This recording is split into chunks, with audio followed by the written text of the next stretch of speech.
Welcome, everyone, and welcome to our first episode of Superheroes in Color. My name is Wesley Hall, and I am joined by my colleague, Morris Gardner from the Auburn Avenue Research Library.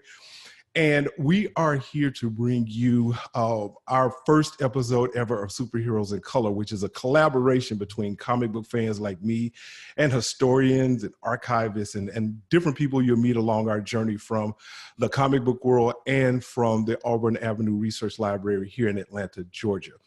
In each episode of Superheroes in Color, we'll take a look at a comic book character or storyline and that progression of how Black comic book characters are reflected in our culture.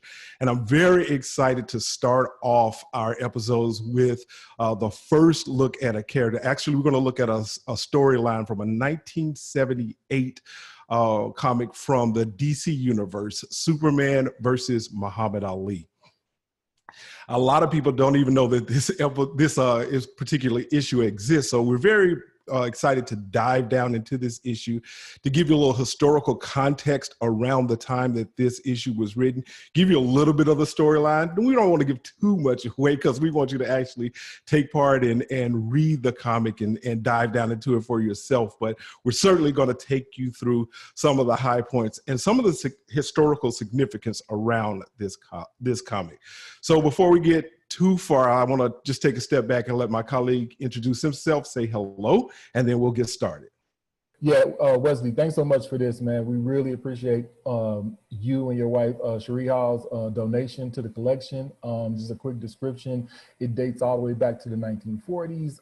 It's 10 linear feet, which is just massive. So it's an enormous collection of comics, all representing storylines and characters that reflect the Black diaspora. So I want to thank you on behalf of the Auburn Avenue Research Library for that donation. And we're really looking forward to these conversations because it gives us the opportunity to bring things out of our archives, to life and really have some interesting conversations about how they relate to when they were created, but also how they relate to contemporary culture as it exists now.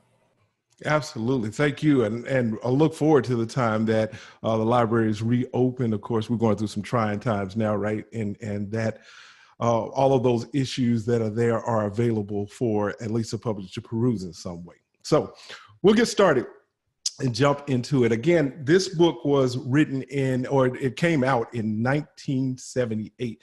And so where I want to start this discussion is a little bit about the political climate, maybe the cultural climate, get some input from maybe get some input from you, Morris, about what was happening politically and culturally during this time in 1978. Yeah, well, just starting off, of course, you just look at like who the president was, Jimmy Carter. You're coming out of a situation where the United States had been in a long, controversial war in Vietnam.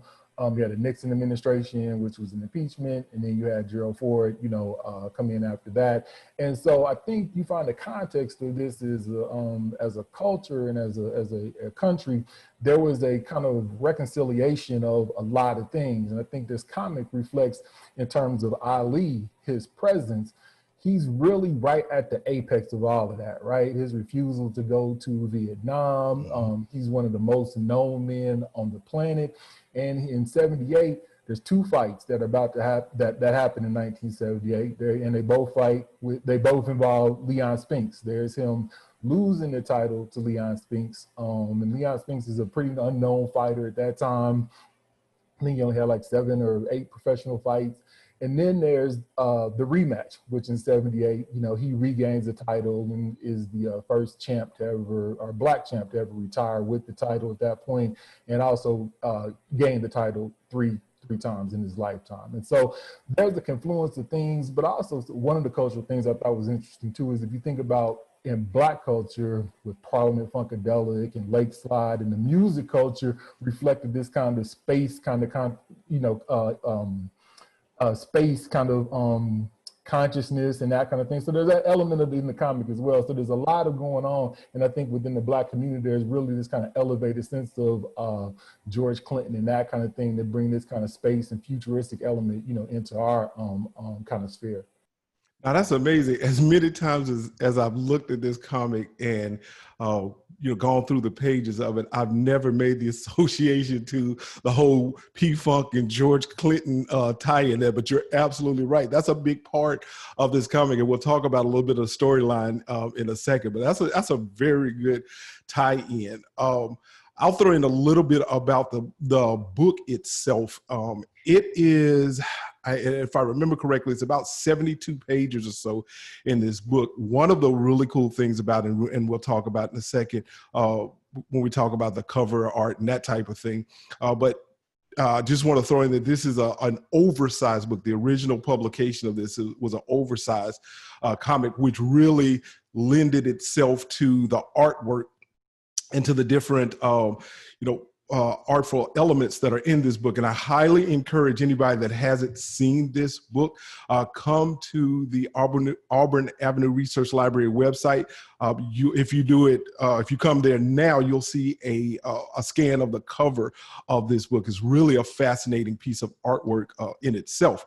But again, it came out in 78. Originally, it was scheduled for about the fall or so of 77, but there were all kinds of delays and all kinds of publication issues that happened along the way. So it ended up coming out, I think, about the spring or so of 78.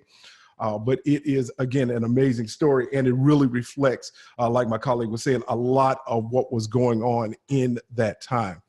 So again, highly encourage you to go take a look at it. So let's talk about Ali as a person, and I think you really started to hit on it really succinctly, Morris. As Ali, before we get into the storyline, I really want to talk about Ali and how influential he was, and what a big deal this was. As you can imagine, in the comic book world, Superman is an icon, right? So he's like that 1%er, right? The top apex. And to be paired with Ali, I think is a big deal. But I want to dive back into who Ali was as a figurehead, especially in the Black community. And one of the things I think you said that was really important was his whole refusal to fight in what he called an unjust war, right, in Vietnam.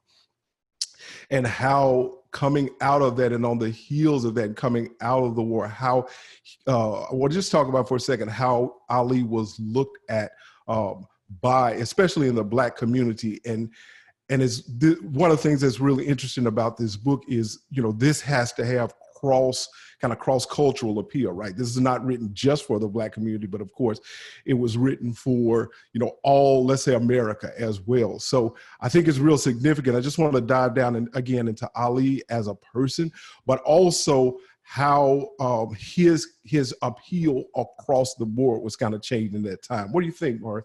Yeah, I mean, I think that's a really good, important point to note, and particularly where Ali is in his life as well, right? I think you have an Ali that was an Ali that within the Black community was always the people's champ. I mean, he was somebody who, to a certain point, and even some of the more conservative elements of the Black community didn't like Ali's approach to how he came to boxing, how he came to Islam, how he came to a lot of things. And so there was a lot of, even within the Black community, there was this kind of, maybe he's too much, maybe he's too, forward, maybe he's too whatever. But at the core of that, he was the Black people's champ. And I think there was a lot of resentment during the early 60s, given that the Vietnam War hadn't become this unpopular thing. At that point, it still had backing by, majorities of people, in the nation and that kind of thing. But as that war progressed, you saw that Ali was actually coming out on the right side of this. And I think this comic kind of reflects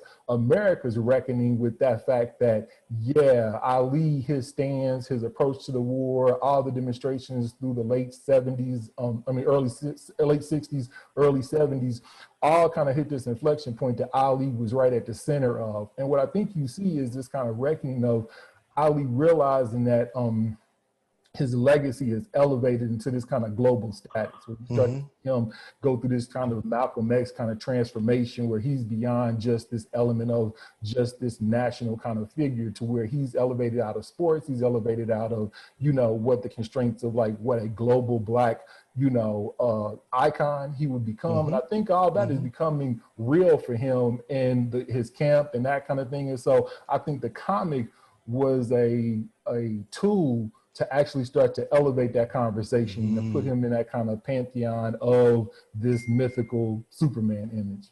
Yeah, that's a real good point. So, and one I honestly have never thought of. Do you think that in addition to just the whole, getting paid, the profit value that Ali stood from, co-opting his name, do you think this was a great PR move, or do you think it was an intentional, I want to say great, do you think it was an intentional PR move on the part of him and his camp, maybe to bolster his image a bit? I think his whole career was like this defining kind of who he was, right? From the transition to beating Sonny Liston and how he approached that fight, and how he even got that fight. I mean, Ali was always understood those elements of marketing and promotions and attention and that kind of thing. And I think it's an underestimated thing about who he was as a man, that he understood the game within the game and completely played it by everybody, and so he fully was in control of his image and what I think he was going to transition into the next phase of his life. And I think that comic reflects that, because even within the storylines, again, not getting into the narrative, but you see where I pick my own fights. When there's this conversation about him fighting somebody, he said, I pick my own fights. So there's this empowered narrative that's even within the thread line of the comics. So I think, it was an intentional thing to place him in that kind of mythology of America, where he actually exists now. I mean, he actually exists as one of these kind of people that are iconic, with the Nelson Mandelas of the world and that kind of thing. And so I think this was the initial thrust of that transition from boxer fighter into this kind of global presence beyond just sports. Well, I think that's another excellent point. And the game within the game is that is never lost on Ali, right? You think about, one of the things that Ali did masterfully was get people off of their game by the way he talked.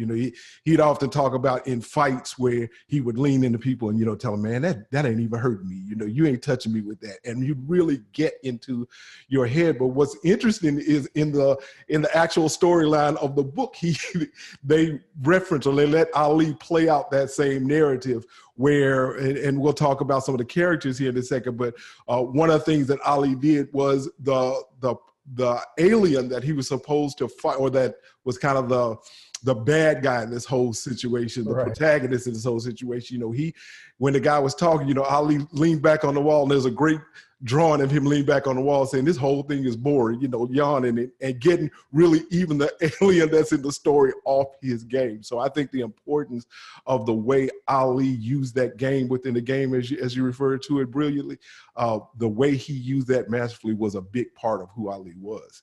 Yeah, and I think it resonated. I think it resonated with the culture at the time, the way that you saw that you had Black people moving from positions of where there was this complete element of the segregated world, and you had more Black people engaged in the workforce, in white offices and that kind of thing. So there was this element of, as a community, we were starting to be in these academic settings, and we were starting to be in these kind of workplace settings and these social settings that segregation actually kept us away from. And so I think there was an element of understanding that kind of dual consciousness that Ali kind of represented, where, I'm boxing, but at the same time, I'm promoting. And at the same time, I'm also and I think the one thing about Ali that I think there was an authentic element of it too, and particularly with comics, that this comic, even as a kid, I remember seeing the comic, and there was just an authenticity to who he was as a person that resonated, and you didn't feel like it was a con. And having reread it again, sometimes you pick up an old comic and you get a little nervous because you think, man, there's gonna be elements that I just didn't catch about race and about culture that are gonna be degrading and that kind of thing. And I think this is a comic. I definitely want to get into that conversation, but I think this is a comic that actually stayed authentic to a certain authenticity that Ali had and who he was. And so that was an element that I really thought, kind of held up. I mean, there's other problematic things, but I think that element of trying to capture that transition to an icon and to, somebody that's on the level of a mythical Superman had a complete thorough understanding of like what it would mean to the Black community. I don't think it was lost on seeing Ali putting up his fist, and I got it right, you know, right here. This is the old, I mean, the re-edition, but just the image alone kind of, you know, allows you to start to imagine a different kind of, you know, experience, you know, as a Black person. Yeah, that's really good. And I definitely want to dive down into the comic with you now, because one of the things that you said about the keeping with the authenticity of Ali, I think is really important. And as a collector and having collected comics from, you know, African-American experiences from the 40s moving forward, one of the things I'm always concerned about is how we are portrayed and how we're treated in comics. And it's often, you know, even kind of a soapbox moment. Even I tell my own kids, look at the way that when you weren't depicted positively, look at the way you were depicted in the comics in the 40s, right? When we were depicted as using words, our regular speech was like this and that, D-A-T and D-I-S. And so I often tell them, don't text me with those, which I guess you call them shortcuts or whatever. Don't text me with that, because if you look back, this is the way you were portrayed. Portray yourself on a higher level than that. So my point to all this is I wanted to get your thoughts, and I certainly want to share mine with you, about when we get into the storyline of this comic, right? First of all, Ali, from the way he was drawn to the way that he spoke in the comics, I think was very intentional to keep him true to self. I'm a guy of a certain age, so I remember when we used to do things like, we call it play the dozens, right? With everything you would say, you're not old enough to understand that, but we used to play the dozens, and part of that was having little phrases that rhyme and looking cool the way we talk, right? And I think there was an element to how Ali was actually portrayed in this comic. And when I first read it, I bristled a bit when I saw him say, you know, I'm a WHUP, I'm gonna whoop you, right? And I was like, oh, please don't make this brother sound, don't make him, don't take him down to a level. But I think this comic did him justice as who he was, how he, in that era, how he kind of carried himself, how his words were used, even how he looked. I thought this comic did a lot of justice to that part of us. Yeah, and I think the physical presence, kind of like what you referenced to, the size of the comic. I mean, if you go back and you think about, you know, the late 70s and 80s, magazines had a different size. You know, now they're kind of all uniform and small, but I think when you really had those issues that were big and prominent, they really wanted to have you notice this comic. You know, there was an effort. And so the size of it, the attention kind of scaled up to who Ali was. And I think too, like you said, I mean, you look at the comic, I mean, the coloring, the choice of, particularly when it's not an own voices kind of situation where, you know, you have a Black illustrator or a Black, you know, colorist really going into that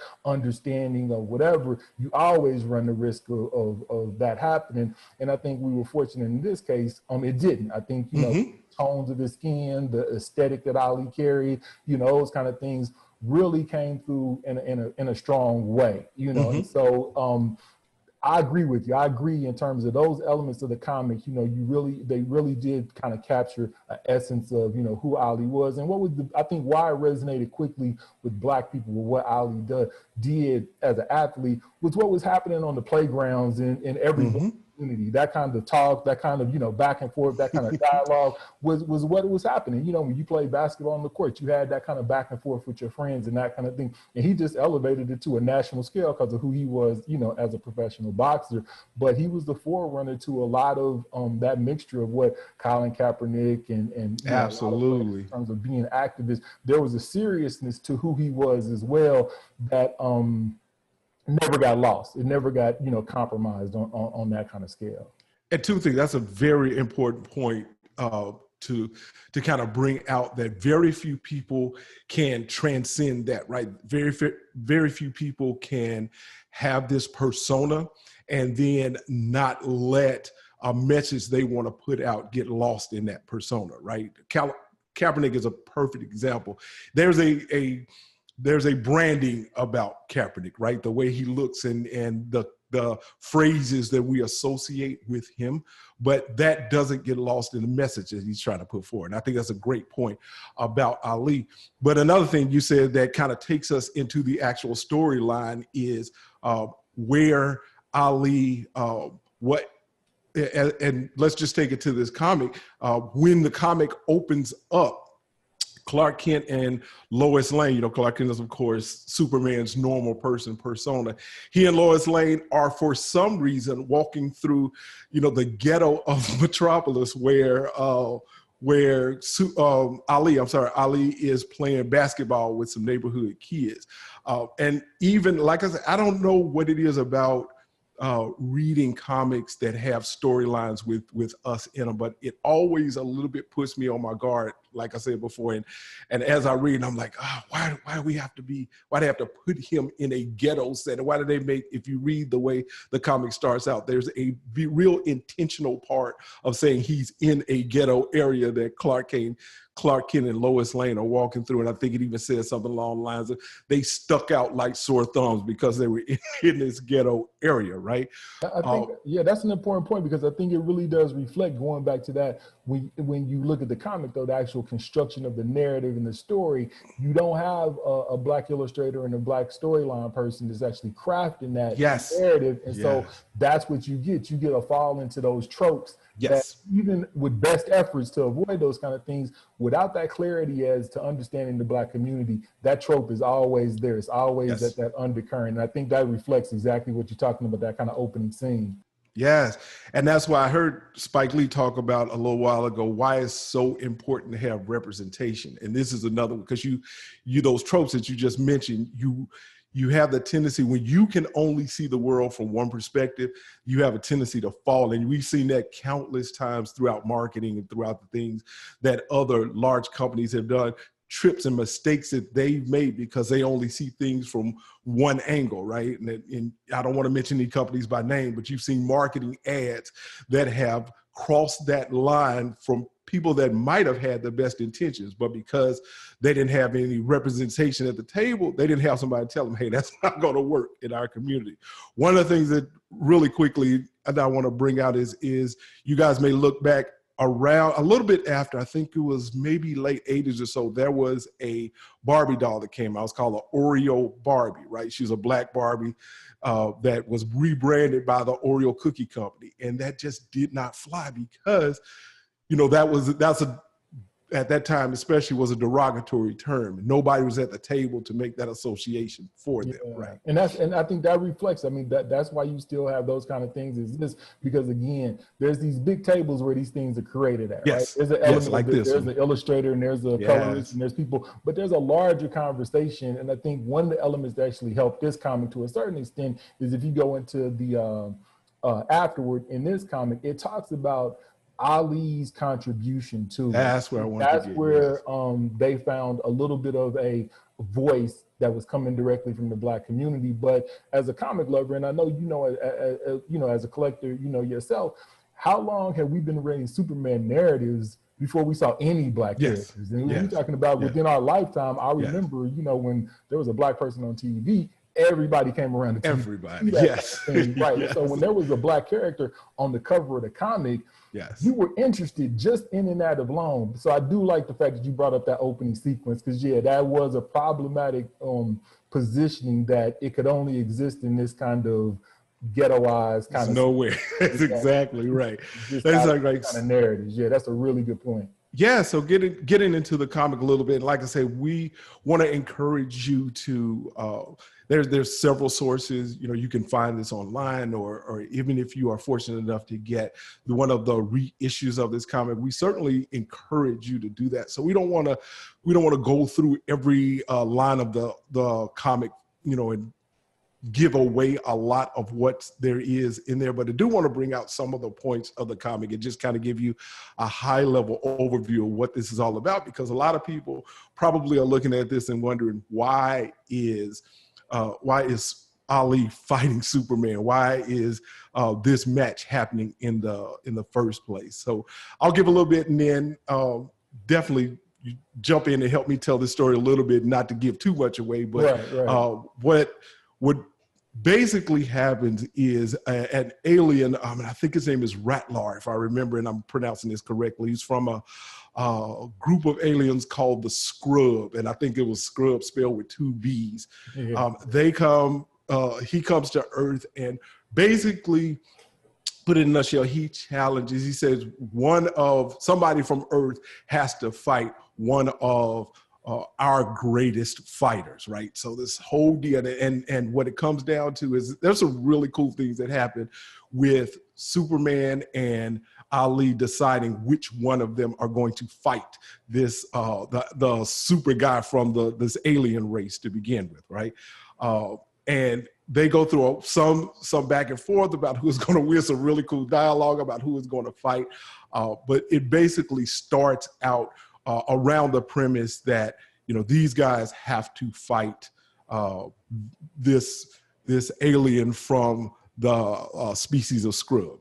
And what do you think? Anything else? Yeah, no, and I think that's a really good point, because I think that actually shifts the narrative out of where they had a misstep, how they positioned the opening of the book. But I think they initially put Ali on the same footing with Superman. There's no sidekick, which was always where the black character resided in, you know, comics for the most part. You know, you were always the Falcon to Captain America, you know, that kind of thing, where you were the sidekick. It literally is a equal footing that they put Ali and Superman on. So you have that kind of respect and that kind of acknowledgement that, yeah, these are two equals, not somebody who's in a supporting cast role. So that was always something that in reading it again, I automatically gravitated to it. It wasn't just, it looked just like the comic, like they're just like the cover. I mean, they're equals in this kind of thing.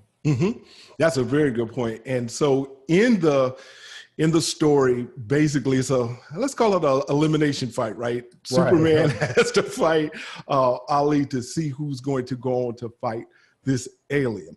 Now, I have some trepidation about giving away too much of how this fight plays out. But what do you think? Should we say who won this fight, or should we encourage people to go read this? I mean, I think it's fair enough to say, you know, how it played out in terms of like who actually won the fight, you know, between Ali and Superman, because then there's another fight that is like the culminating fight that, you know, how the world gets saved. So, and I think that was a nice position of the narrative of the comic, right? Because comics always would like give you those red herrings and make you think it's going left and it's coming right. Yeah. What I liked about it was that a lot of the context of how it involves people in real life people. Brandini, you know, people in Ali's camp that existed. Herbert, Muhammad, you know, all those people really existed, and so those were always latch points that I always would catch on to as a kid, because I would read that name and I'd be like, was that the real Who's person? Herbert Muhammad? Yeah, exactly. Try to figure that out. And so it was cool that they were all intricate in how it evolved.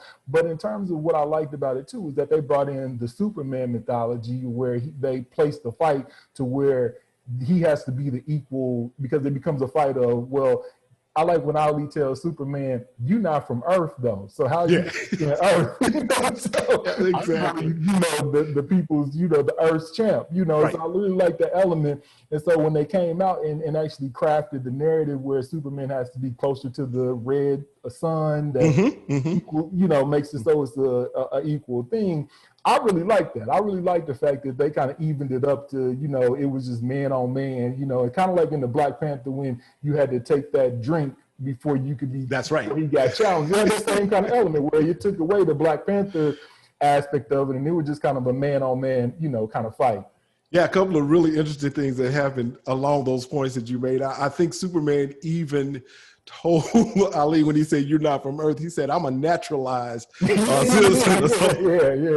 That was like, and we still have that argument nowadays, exactly. Right? That was a good one. But another really good point, that to the whole Superman mythology and making them even at just true to the storyline. Like you said, they dealt with the fact that, you know, Superman gets his power because we have a yellow sun. So they went to an area with the red sun, and Superman, they had 24 hours to decide who was going to fight, basically. So Superman took him out of a place where he made time slow down, right? And that kind of backfired on him. So there's some really good parts. But one of the things that I think is really good that I want to encourage people to do is, when you look in this comic, to exactly what you were saying, is look at the people that are pulled in, like Herbert Muhammad. And you may want, and like me, you know, I wondered when I read this many, many years ago, is this an actual person? Turns out that they pulled in, just like you said, they put in a lot of people that actually existed that were in Ali's camp.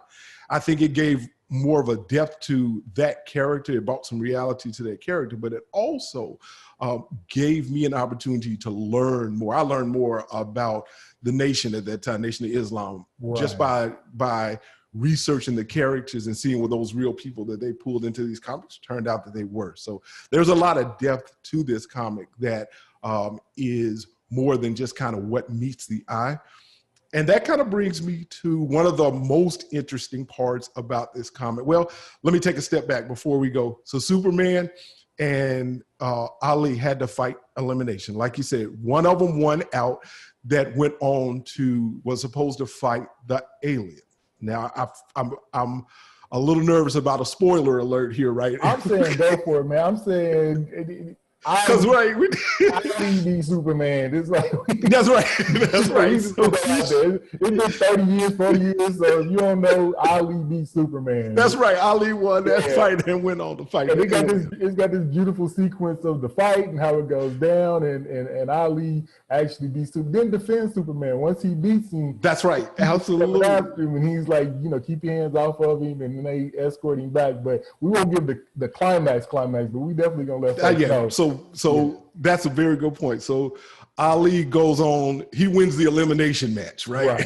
He's going on to fight. But in preparation of that, one of the things before we get to one of the big parts of the comic for me, but in preparation for the fight, another thing I thought was really great, which I encourage people to kind of pay attention to, is when Superman took Ali to a point to put them on a level field, what Ali had to do then was teach Superman what boxing was, right? And there's this whole beautiful couple of panels that Ali takes Superman through what a jab is, and he breaks down, you know, a jab is like a conversation to him, and then I think a right hook, and I may be misquoting, remembering wrong, but he says something like, a right hook is like the statement that you make, right? And don't waste the statement. And Superman says, you know, I didn't realize there was so much to the sweet, what they call it, sweet science? Sweet science, yeah, that's right. I didn't realize there was so much. And I thought to give, not only pay kind of almost homage to how intricate boxing is, but it also brought out the fact that, you know, it's more to that than meets the eye as well. I love those panels where he taught Superman kind of the ins and outs of boxing. You remember what I'm talking about? I do. I like that as well. And I also like the fact, like you said, the way they elevated Ali in terms of the narrative of the story, because it placed him really in like what he was in culture. The way that Ali communicated, his visual presence, he was a very handsome man. He was very telegenic, you know, and all those elements were reflected in how they crafted out the comics. Because we know you've seen black men curated out in these comics, man. It's like, where did you get that image from? You know, beyond like what you're saying with the language. I mean, just the actual visuals of it. But even the fact that at that point, boxing was dominated by black athletes, regardless of the Rocky movies and all that kind of stuff.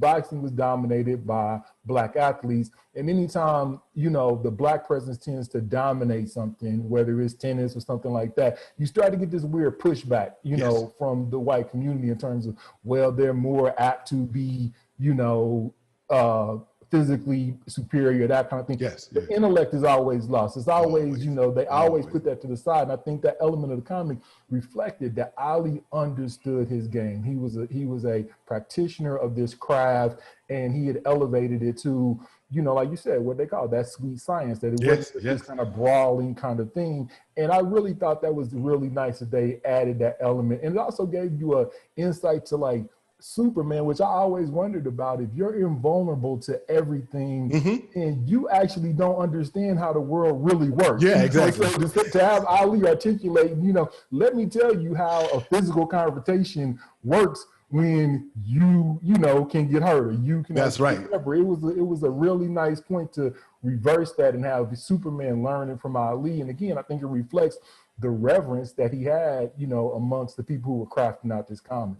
Yeah, good point. Because when Superman first dimmed, he changed the way when he took him out to that setup, right? He changed the sun from a yellow sun to a red sun, and Ali snuck him, right? He hit him. And Superman was like, "What?" And apologized. I didn't know I was gonna knock you on your behind, right? Because you're Superman after all, right? So you're right. I love the way they leveled the whole playing field. But to the artistry part, and that's kind of where I wanted to go next with you about this whole comic. I read, and I don't remember where, but I read somewhere a while ago that Ali had a lot of input to this comic, to not only just the things he said, but the way he was portrayed in this comic, right? From everything from his skin tone to make sure that was, not only realistic, but that it was almost complimentary to how he was as a person, to his proportions, right? Did you remember hearing anything about? I think, if you have the reissue, right? So this is the reissue of the hard copy reissue of it. In the back, there's an afterword that kind of delves into that. And some of those delays that kept the comic from coming out in 77 were related to Ali getting them feedback, and Ali's camp actually reviewing a lot of the materials and that kind of thing. And so, I mean, in terms of I think, like we talked about, that first misstep in the very initial opening of the comic, I don't think without Ali's camp's contribution that you have Brudini being an intricate part of the solution to how they, actually save Earth kind of thing. You don't have Herbert's representation in the comic. This is we talking about 1978. You're gonna tell me that a white group of comic creators were gonna be comfortable with placing, Herbert Muhammad, in that kind of framework, or Brudini in that kind of framework, and giving them intricate parts in the storyline. So that was important, and they really did do a really kind of deep dive into that conversation that he had with the people, not just Ali, but the people in this camp. And even to the standpoint, there's a comment in the after that that says Ali's calves need to be redrawn because they're way too small. I remember hearing that. So those are the kind of things. And it goes back to the conversation that you initially said, that when you at the table, you informing that end product. The end product has a much more real world reflection of the Black experience when Black people were at that table at every level. And it's not just whether you drew it, at the editing level, at the narrative level. And so that's been the constant fight that we've been up against. But his input was invaluable in crafting that. And I think it was also, when you have that conversation with somebody, you become an important part of the construction of it. And I think that's why you see a strong Ali throughout the whole thing, in terms of the comic, because it could easily just been like a product placement, and you've seen those kind of comics. Absolutely. On page one, and they show up on page, the very last page. No part, in the middle. So he had a big influence in how it was actually curated out. That's great. So one of the takeaways that I want everybody that joins in this conversation with us to take away from is how important representation is for projects, because again, we want us to be represented as authentically, but also as complimentary, to be quite honest, as possible. So, and I think this is a perfect example of how that plays out. And speaking of the artistry, speaking of how Ali was drawn, one of the things that can't be missed about this comic is the cover, right? This is an iconic cover from the standpoint of, when you look at that cover, you'll see Ali and Superman in the ring together.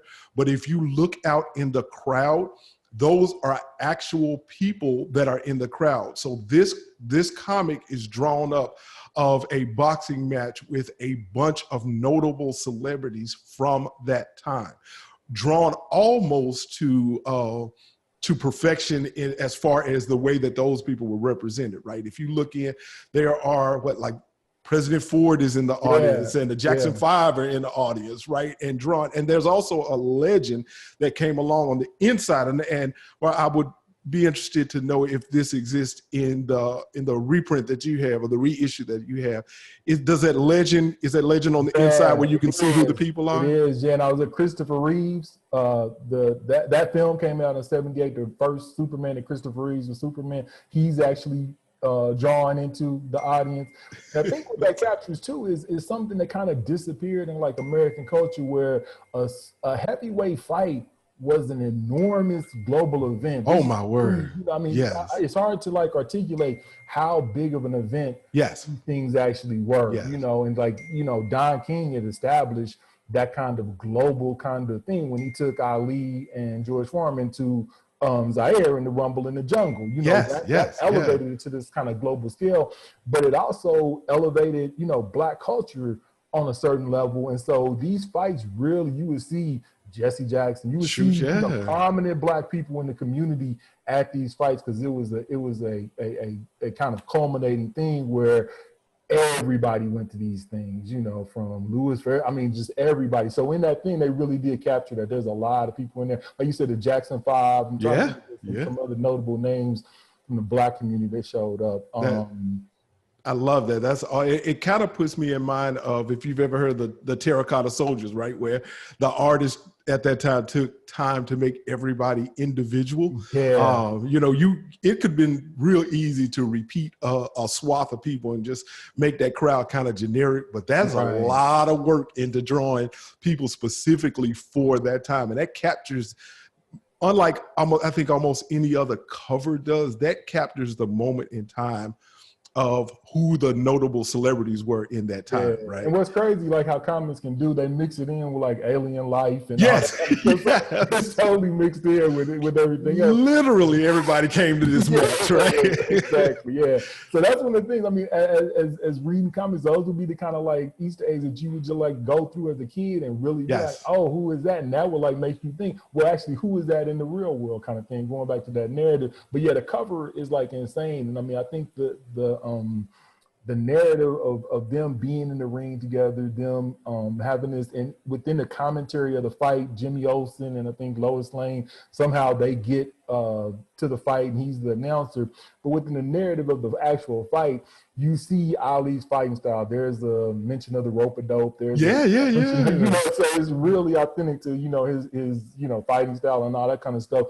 But it was, I mean, the cover just kind of like sold itself. I mean, once you saw that cover, absolutely, again, it was one of those comics that sometimes the cover was the apex of your experience. And but I think this comic, you know, kind of had a depth to it because of all those other elements and those details that they put in. Yeah, and that's a great other detail that I think is worth bringing out is when Ali and Superman fought, there was a literal play-by-play, or what do you call blow by blow, right? For the fight. There was, and not only did you have the panels of the blow, but the commentary with it. I think it added another depth to the So it's a great read. It's one of my favorite comics. It's amazing from a lot of standpoints. And I think when you look back at the time, particularly within Black culture, right? You get like historically, you know, there was the 1960s civil rights, and you get to 68. And then there's like this gap. There's like this 70s and early 80s gap where, you know, we don't really see, you know, in terms of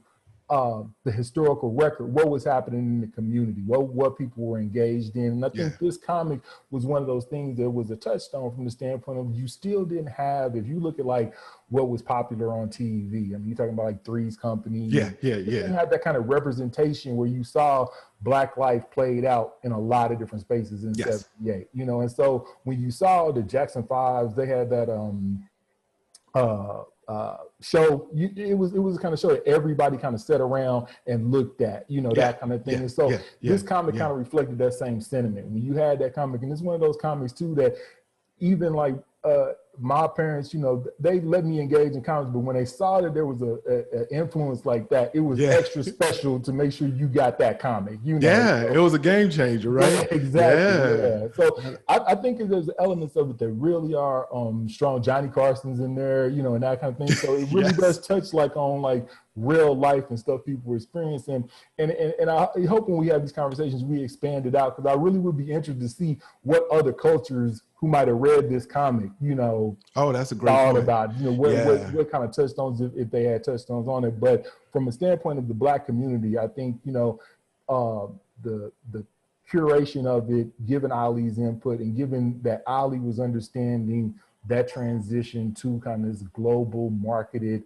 presence of iconic status, really made this, you know, a unique piece. And it really situates, when the comic came out, it's really situated right there in 78 when he's regaining the title and then retiring, kind of thing. And so it has a unique place in history, you know, of sports and, you know, pop culture. 100% agree. And it has been an absolute blast talking to you, my friend. Yeah. I am glad we got to dive down in this together. I look forward to future conversations with you. I look forward to being able to look at other episodes, other storylines with you, dive down into our experience, looking at maybe even some further in the past in 78 in our future issues together. I just want to take the opportunity before we wrap this thing up to thank you for your time and to thank the Auburn Avenue Research Library for the opportunity to kind of bring this format forward, because I think it's a very important thing for us to be able to not only show ourselves, but to make these comics relatable to the historical time that they were in, right? And show, especially younger kids, kind of from whence we came, right? To show how we got from the point of having a Black Panther as an iconic figure to some of the struggles that we even had to go through in the comic book community to get there, right? Yeah. So I definitely want to thank you for your time. And so I'd like to kind of wrap this thing up with a little thing I want to call What Say You? So my friend Morris, I want to give you the first opportunity to kind of tie a bow on this thing, and what say you? Yeah, well, I mean, what I like to really encourage people to do is like what you said, the effort is to make it so people come down and pull these artifacts out of our archives and actually look at them and really critique them and really get a sense of, you know, where they were created, why they, how they were curated, and what relevance they have on, you know, contemporary life, you know, particularly within the Black community. And so I really thank you again, one, for the collection, but two, giving us this vehicle to actually really start to explore an element of our archives that I think people will really be excited about. Absolutely. It is absolutely an honor for my wife and I to be involved in this with you guys. The last thing I'll wrap things up with is how important representation is. As you could see, the way Ali helped us be represented as a people is super important. He transcended this issue was one of the ones that transcended how we were looked. And we'll see, hopefully in future editions of Superheroes in Color, kind of from where we came, but you'll see this is one of the pivotal moments in how we were represented in comics. And that's why we were so excited about bringing this in our first issue. We want to start a conversation with you guys. So we have social media outlets that we're going to be kicking off on Facebook and Twitter at SHIC Social, so Superheroes in Comics Social, to keep this conversation going, get your feedback, take some input about what you'd like to see in future superheroes and future storylines that we cover. But hopefully this is the end of this episode, but the beginning of our conversations and our journey together. So on behalf of myself and my wife, Chere, and our collection in the Auburn Avenue Research Library, thank you for your time, and read on, guys.